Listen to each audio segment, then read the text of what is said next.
We have a treat for everybody here today. John Martinez has joined. And if you haven't followed John, you're really missing out because, John, I follow you on Facebook, your YouTube channel. The amount of free content that you give out is absolutely awesome. In fact, it seems like you're posting on a daily basis. But what John does is that, first of all, if you haven't listened to John, I'm going to tell you right now, you're talking to motivated sellers. You're probably doing it wrong. And John is the process that we leverage. And I really appreciate your time, John. I can't say enough about some of the sales strategies and tactics that you give out to people. Yeah, likewise. Thanks for having me on. Happy to be here. So, John, I was hoping that we were going to do something a little different today. And we're going to possibly start from like at the very beginning as people are considering even doing some marketing when it comes to real estate investing, and then how they talk to the first person to, we learn from time and time again, you can't make a brown apple green. You can't make we don't want to try to convince anybody of anything. But we also are getting a lot of tire kickers and everything too. How do you weed some of those people out? How much time do you spend with some of these people? But I've always been perplexed a little bit myself and I've tried a little strategy of my own, trying to use some of your strategy in some of my mail marketing. Sure. To see if some of that type of stuff would work. And have you found any strategies or tactics associated with yellow letters and everything that is being sent out? Yeah, good question. So, I think when it comes to marketing and sales and how they kind of dovetail together, it is just important to realize, I think this is really the biggest mistake some people make with the marketing. I think it's important to realize you don't just want responses, you want the right responses, because you can make your phone ring, right? You can make your email blow up if you want to, but if that puts you into a position where you are just wading through endless amounts of unqualified sellers, unqualified prospects, you're not doing yourself any good. So, I think when it does come to marketing, the messaging has to be right. You have to be speaking to the pain points of your ideal client, right? The ideal motivated seller you're looking for. If you don't do that, for example, if you use strategies, kind of scare tactics or things like that just get the phone to ring, you're just going to end up talking to a lot of people you shouldn't be talking to, upsetting a lot of people you shouldn't, should never be upsetting people. Wasting time and probably missing out on the deals that you could have had because you're so wrapped up into activity that you forget to realize there's good activity and bad activity. And I'm not sure if that answers your question, but that was the first thing that really came to mind. Mm-hmm. No, that does answer the questions. In fact, part of me wants to think that I'll kind of give you the breakdown of what I did here. And I expected a better response than I did. But before we do that, this is just a taste of what John can provide. And I want to point everybody to your upcoming boot camp, which is on June 7th and 8th. And where can they find more information regarding that specific boot camp, John? Yeah, the REISalesAcademy.com is our website. Also MidwestRev.com. It takes you to the same place, but all the information's there. Yeah, and that's a great place and a resource because I know that you have links to all of that content that you give out on a regular basis as well. So the mailing I sent out was actually saying, you basically, what we do. We buy distressed properties. We're not a good fit if you don't fit into these categories. Mm-hmm. I got one phone call from that mailing, and it was a marketer telling me they liked my mailing. So I think I went too far. You might have gone a little too far. I think, when it comes to messaging with the marketing, I think there's just a couple things that are really important. Number one is just letting people know what you do. I don't think you have to overthink it because it's really a top of the funnel activity. You're just trying to bring in some leads that could be qualified. And then you'll vet them out later, if you take a call or start speaking with someone. So just we buy houses, right? I think we buy houses, we pay cash, that type of stuff is really, really effective. Now, most people do that. I think what a lot of people miss, and as far as, where training could kind of come into play, I think what a lot of people miss is they might know you buy houses, but if they don't know what the process looks like and what the commitment level is if they call and what to expect, that's going to keep a lot of people from taking that first step. Mhm. So I think when it comes to marketing, just that very simple we buy houses type of messaging is extremely effective. But if you add something like, hey, if you give us a quick call or shoot us an email, takes all of 5 minutes to get the process started and just let you know what we might be able to do for you. Doesn't mean we'll buy your house, doesn't mean you have to sell your house, but we should be able to have a conversation and figure out if this is potentially a fit, right? Just kind of relieving some of that stress of, hey, I'd like to call, but are they going to keep me on the phone an hour? Do I have enough time set aside? What happens next? So just kind of relieving those anxieties and fears and saying, hey, if you reach out, it's really simple and easy. It takes 5 to 10 minutes to kind of work through the initial conversation and figure out, is this potentially a good way for you to sell or not? If it is, great, we'll talk about next steps. And if not, no biggie, we knocked it out in 5 minutes. So I think that is the missing component I see in a lot of marketing, is that taking down that wall so people feel more comfortable reaching out.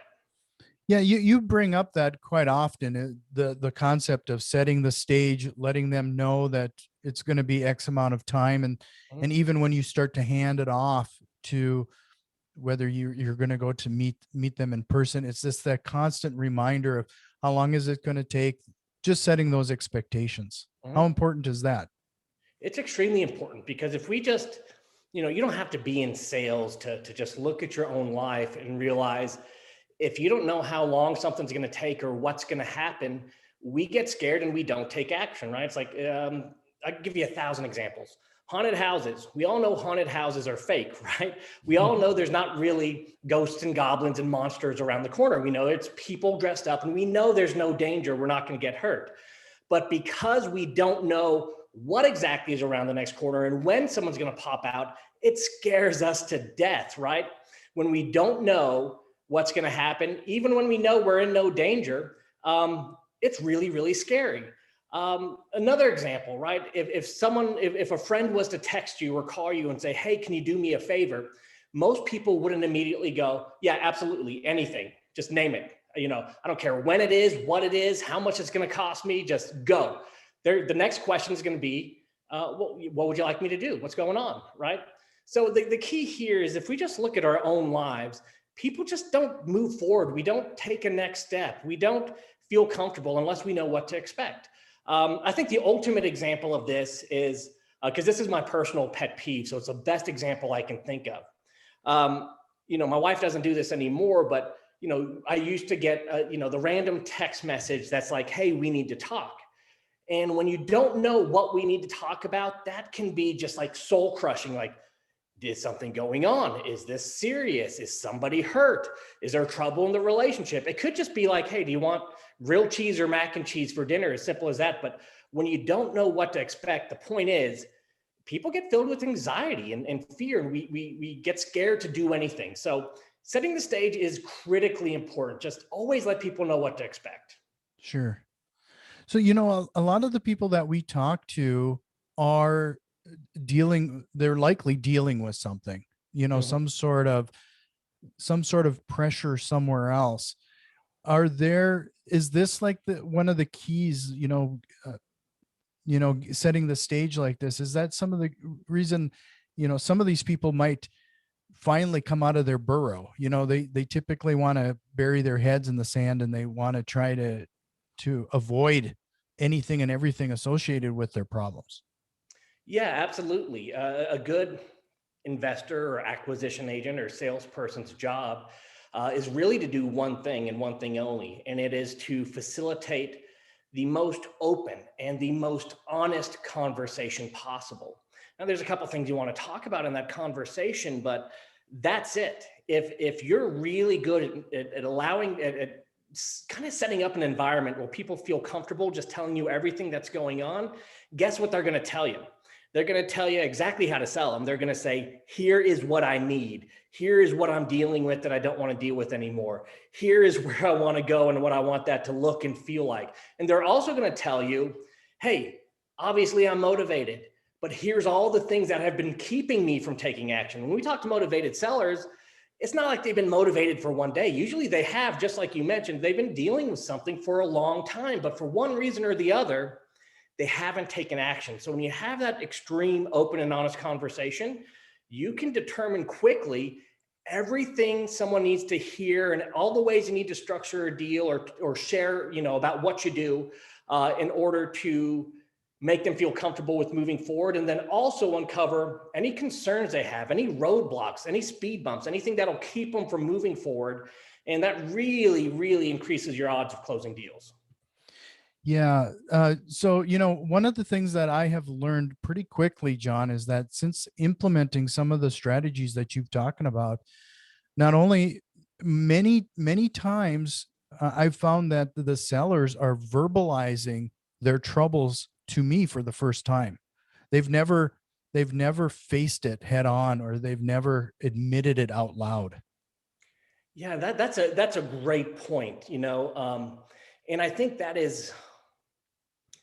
it's a very important point, because lots of times people know they have issues, but like you said, until they start to unpack them, until they start to verbalize them, until they start to put it all out on the table and really see the size and scope of their problem and the impact of their problem, how it's affecting them or family members or whatever, depending on the situation, until they realize it. Of course, we want to understand as investors or acquisition agents or salespeople, but until they understand, they really don't feel the full force of their motivation. They really don't feel the urgency to take action. And it's normal, right? If we're ever in stressful situations, most people try to escape. We just try not to think about it until we have to think about it. And that's why most people just kind of sweep it under the rug. And when they verbalize it for the first time, a lot of times, Jack, this is the first time that they are really seeing the true size and scope of their problem. And then they feel this incredible urgency to do something about it. Mm-hmm. So, I was hoping we could start at the very beginning here when the person is calling in for the first time, whether they're kicking the tires or not, because we have a lot of newer to real estate investing listeners, and frankly, some of the basic questions that I get asked is like, what do I say? So I was hoping we could maybe spend a little time giving them like a little script, if you will, as to how to deal with these people. Yeah, I mean, I'll tell you exactly what to say and kind of some KPIs or things, kind of parameters to try to stay in. Number one, a lead intake call, it's not a sales call, right? It's meant to do one thing. So you got to have the mindset of, I'm really just separating qualified from unqualified prospects. Mm-hmm. So just keep that in mind. We don't have to convince anyone of anything. We are just looking to see, is this person worth spending my time on? Is this person worth taking through the rest of the sales process?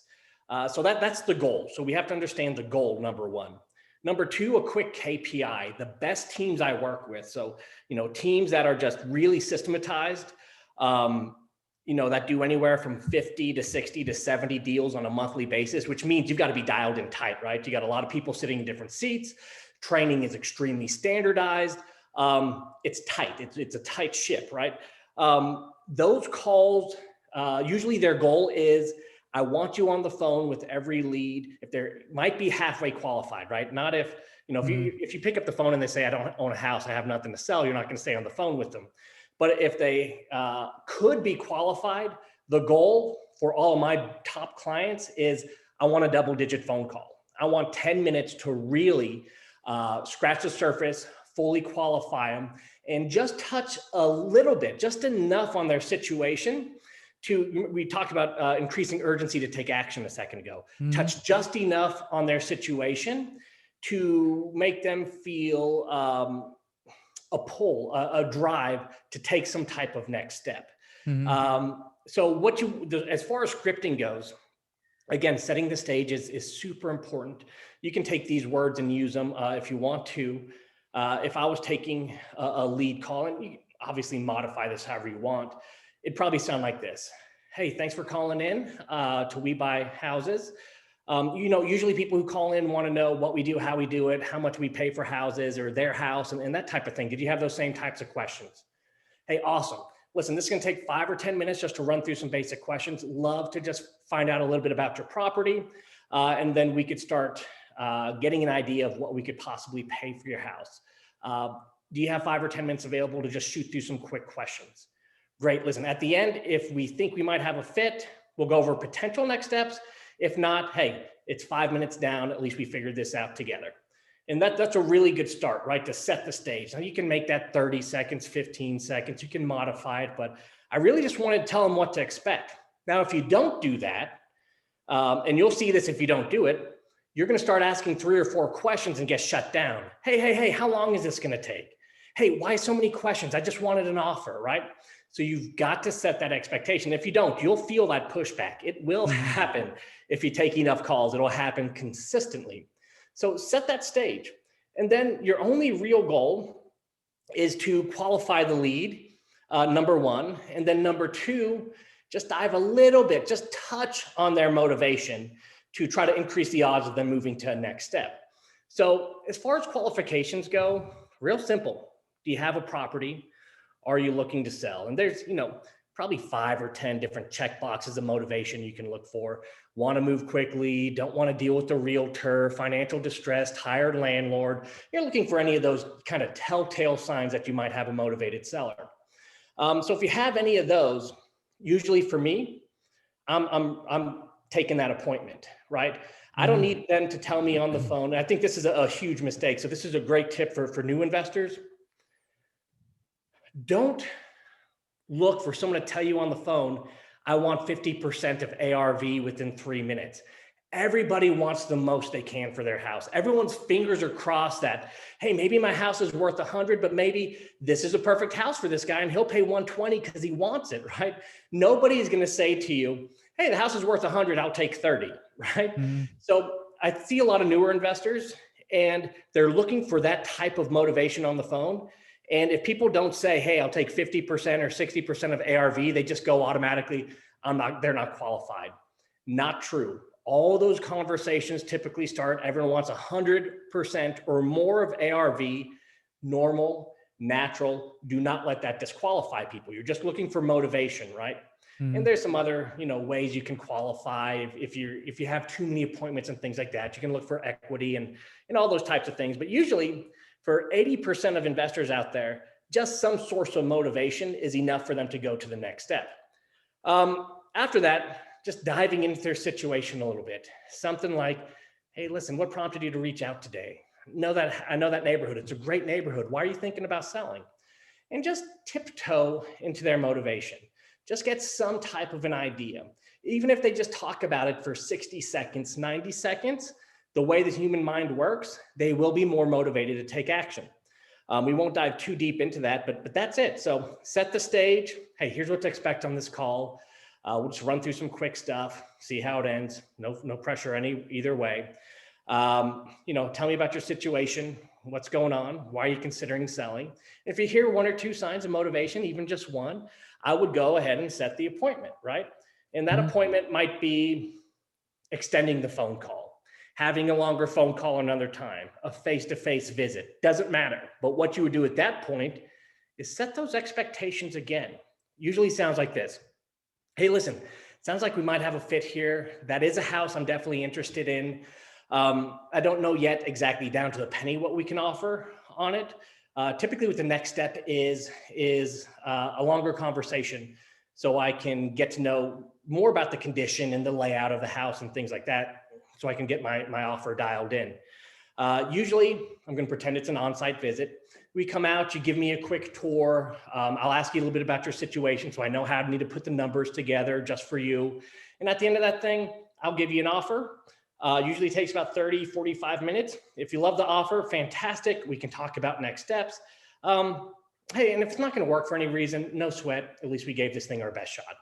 So that's kind of beginning to end of a lead intake call. No, and that's especially, we've definitely found some success with that, especially when I'm typically the one who takes the phone calls, and then my business partner goes on site, and he essentially reiterates that time frame that you were talking about too. When I'm setting those type of appointments. Mhm. So it's just kind of re-anchors them into, okay, we're in this process. Yeah, yeah. And people feel comforted with that. If you say one thing on the phone and then your partner reiterates it, or if you go out there and you reiterate the exact same thing, there's a comfort, right? There's consistency. People crave consistency. And it's systematized, and that makes people comfortable. When they know what to expect, they're comfortable. And just doing that 2 or 3 times builds a tremendous amount of trust and rapport, because guess what you're doing? You're saying you're going to do something, and then you actually do it. So Mhm. it's great to continually set that stage all the way through a sales call, every portion of it. Sure. And just to remind everybody, John has a boot camp coming up June 7th and 8th. You can find that at midwestrev.com. I'll make sure to have that in the show notes. But definitely worth the time, and I can't recommend it enough. So one thing that I noticed that you said, and based on just the experience I've had with some of your strategies, I find that I say this quite a bit as well. But you use the phrase, "We'll figure this out together," Mhm. and it's a great way to position yourself so that it's not combative, I guess would be a good way, because otherwise it could quickly become confrontational. Yes, I think you nailed it. You don't want confrontation. You don't want an us versus them mentality, and that's really common in sales, right? Because that's really what this is a form of sales. But it's really common in sales, where salespeople feel like, in order for me to win, you have to lose, or if you win, it means I lose. The right mentality is, we're on the same team.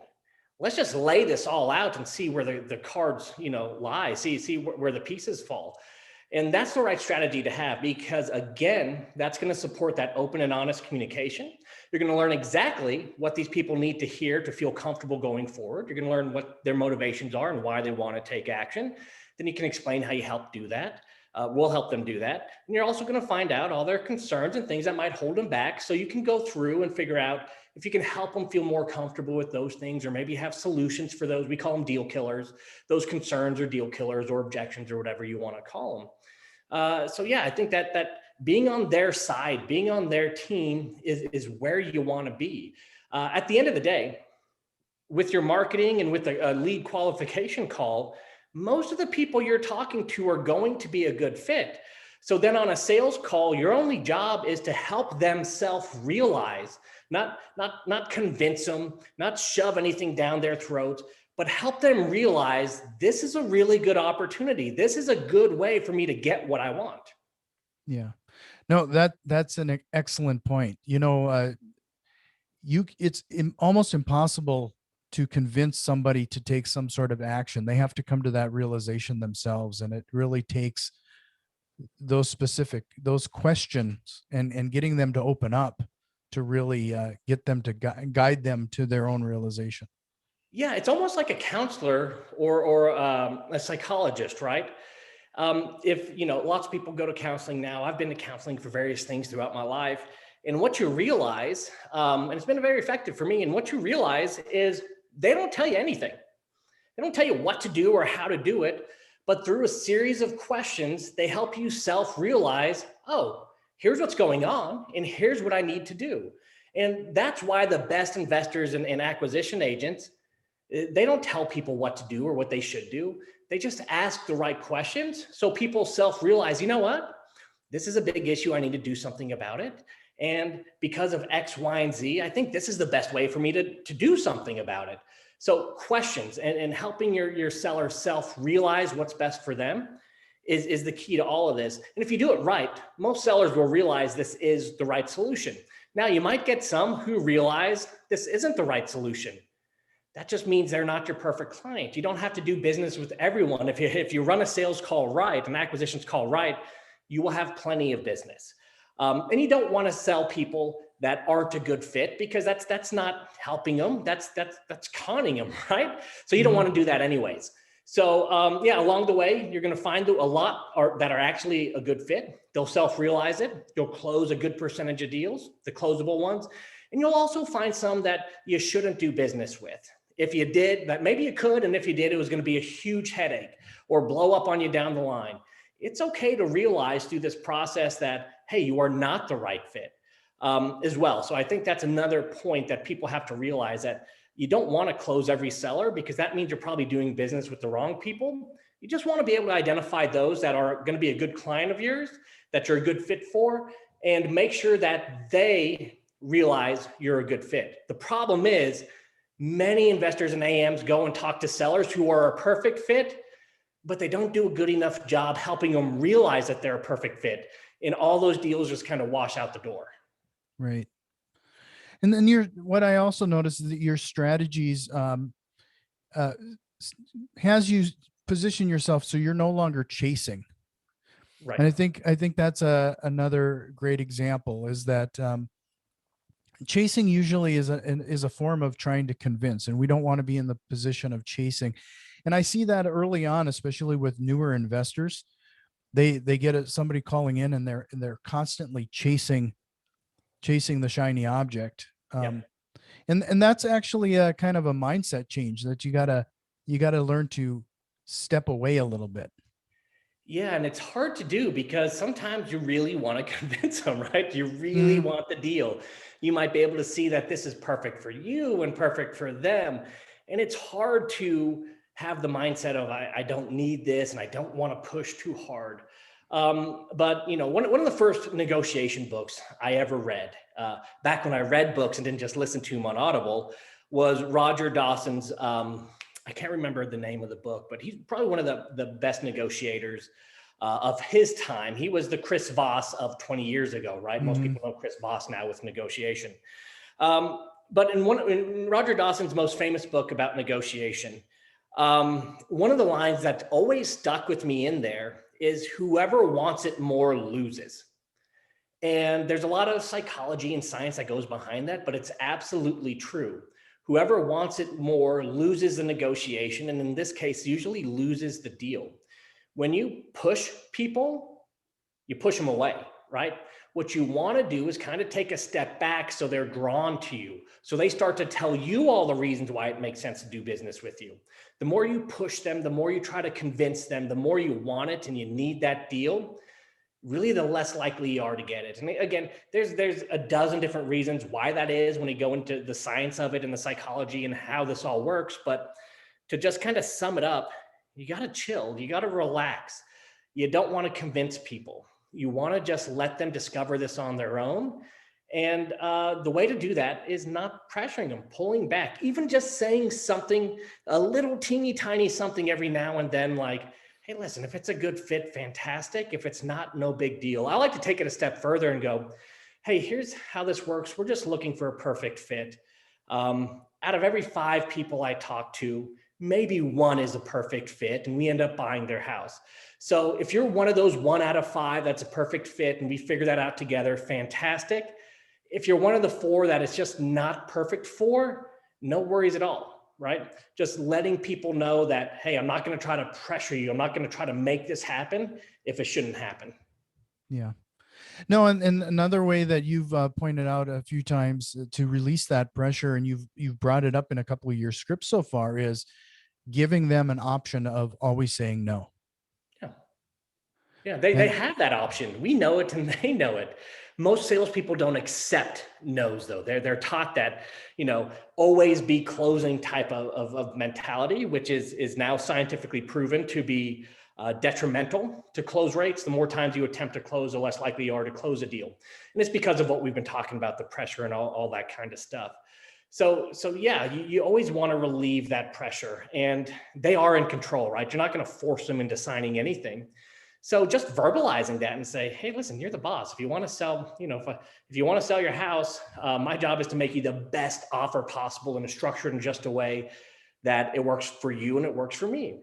If it works for me and you don't like my offer, you're just going to say, no, thank you. And I don't buy a house, my business doesn't move forward, you don't solve your problem. So you're in control. You're going to make the decision at the end of this. Hopefully we can just work through this together. And, if it works, it works. If not, well, that's going to be 100% up to you. So just giving people that feeling of freedom goes a really long way. Sure. One of the things that you pointed out early in our conversation is that, most people know what we do, and I don't want to discount the fact that what you had said earlier is that most people have some sort of motivation. Otherwise, they wouldn't have called you. I mean, that is the first concept there. And I think we lose track of that. We talk about people kicking the tires, and they call just out of curiosity. But more times than not, they know that you would be buying their properties at a discount, and there's likely an underlying reason why they're even calling. Yeah, I think you're right. I mean, of course, there are going to be tire kickers. Of course, there's some people every once in a while who just are lonely and want to chat. But the vast majority, they know you buy houses. For one reason or the other, they want to get rid of theirs. For one reason or the other, they picked up the phone or clicked on the internet or shot off an email or whatever, instead of calling a realtor. So for most inbound contacts, there's some underlying motivation. Now, I don't know if that's enough, if that motivation is going to be a compelling enough reason yet for them to do business with you. But you're right. There is something worth exploring. Right. And another question that I've learned and I ask quite often is simply, why don't you list it with a realtor? And I think what's interesting about that is that a lot of people I've talked to will never bring that up, as if they're trying to hide the fact that that's even an option. Yeah, but that goes so. I mean, that's just proof, right, of what we were just talking about. Of not being afraid to lose the deal, just bringing up their other options. A lot of salespeople, I don't want to say amateurs, but maybe people that don't have a clearly defined, effective sales process, they'll just try to avoid all the reasons why someone might not do business with them, like listing it with the realtor or something like that. And the truth of the matter is if you have things that can routinely stall or derail your deals, you don't want to avoid them. You want to bring them up to see if you can work through them. You want to bring them up to see if you can eliminate them or to see, hey, is this something that we cannot beat? Is this something that's going to stop the deal? Because if you do lose a deal, you want to know why, right? If you do lose the deal, you don't want to be in, if I lost a deal, I'd want to know I lost it because I uncovered this obstacle, this deal killer, and there's just nothing we can do about it. Unless that situation changes, it's no deal. I'd rather know that so I know what to do with the lead than not knowing and then calling every 2 days for the rest of my life going, hey, you want to talk again? I want to know where people are. I want to know if the deal's not moving forward, why? But again, I think it does go back to the fact that most salespeople, weaker ones at least, they're so scared of no, they avoid anything that might lead to a no. They avoid anything that might get in the way of the deal. And I think the really good investors, people who've been doing it for a long time like yourself, realize if something's getting in the way, let's get it out into the open and just deal with it. Yeah. No, and I'm going to change the subject just slightly, because when I first learned some of your strategies, I was using them in any opportunity I could, just trying to get in the habit and working that muscle. And as much as let's face it, we all hate role playing and going through all of that stuff.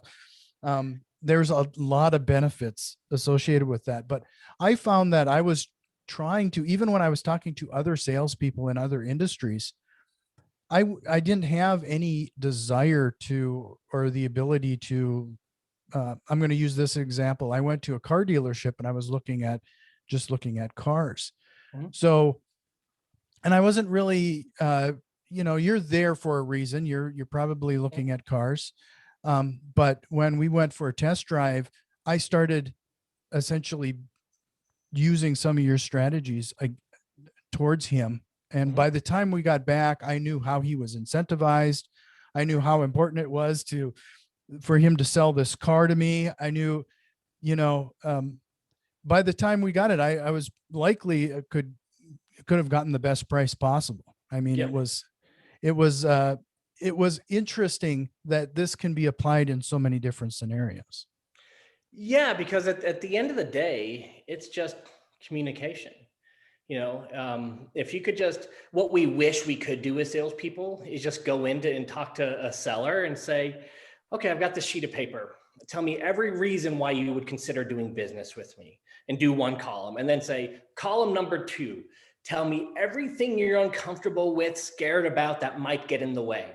And if you were able to do that, and people just, you didn't have to have good communication skills, and they would just, tell you everything. And it was 100% the truth. If you could do that, then you could just look at that sheet of paper and go, well, let's go through these together. This is what you want done. Here's how I'm going to help you get there. Here's all of your concerns. Here's how we're going to address those. And then at the end, you'd say, here's my offer. What do you think? Right? It'd be super easy. The problem is humans are complex, especially with strangers, especially with salespeople, especially if they're in distress situations. So you just have to know how to communicate with people so they feel comfortable telling you the complete, open, and honest truth. And that's it. So whether it's a spouse, kids, waiter or waitress, the car dealer, when you know what's going on in their head, when you can take a sneak peek and almost mind read, it gives you a lot of power. And I'm not saying power like you're misusing it or manipulate people, but the more facts you have and the more you know what's going on, the more powerful you are. The more you can use those facts to make a case and to use them in your favor however you see fit. Right. So to wrap this up, I was wondering if we could chat a little bit about what we're dealing with right now with the pandemic and COVID. And have you seen like some of the strategies or the way people are acquiring properties, how they've changed over the past year? Surprisingly, very little. Now there has been a shift to more virtual, but that shift started long before the pandemic, right? As people would try to, ramp up marketing and have more people, more appointments to run, we started shifting to some virtual appointments. As investors started to have some success in their markets, they started to explore other markets, and it didn't make sense to set up a physical shop there. So they started to explore, virtual. I think the pandemic accelerated that. But, with our clients who are probably 75%, I think we've got about 500 clients currently, investment companies. And I think I would say roughly 75% have some virtual component to their business. They're either doing it all virtually or a portion of their acquisitions is done virtually. And with all of them, it's the exact same conversation. There's some nuances, right? It's a little easier face-to-face than having the conversation over the phone. Some parts are easier over the phone, like the tough questions you got to ask because there is a little separation. The conversation moves a little quicker over the phone. You got to get a little bit creative when you're doing your tour. You got to do a virtual tour and have them kind of walk you through the house and explain things to you as if you were there. So there's some minute differences, but surprisingly enough, 98% of what we see, especially, and I always just use our most successful customers, so we stay in touch with them, they say it's the same conversation. If we're there versus on the phone, even through text message or email, we hit the same steps. We ask the same questions. It's the same thing. Of course, the dynamic's a little different here and there, and there's some unique challenges, but by and large, it's the same. Yeah.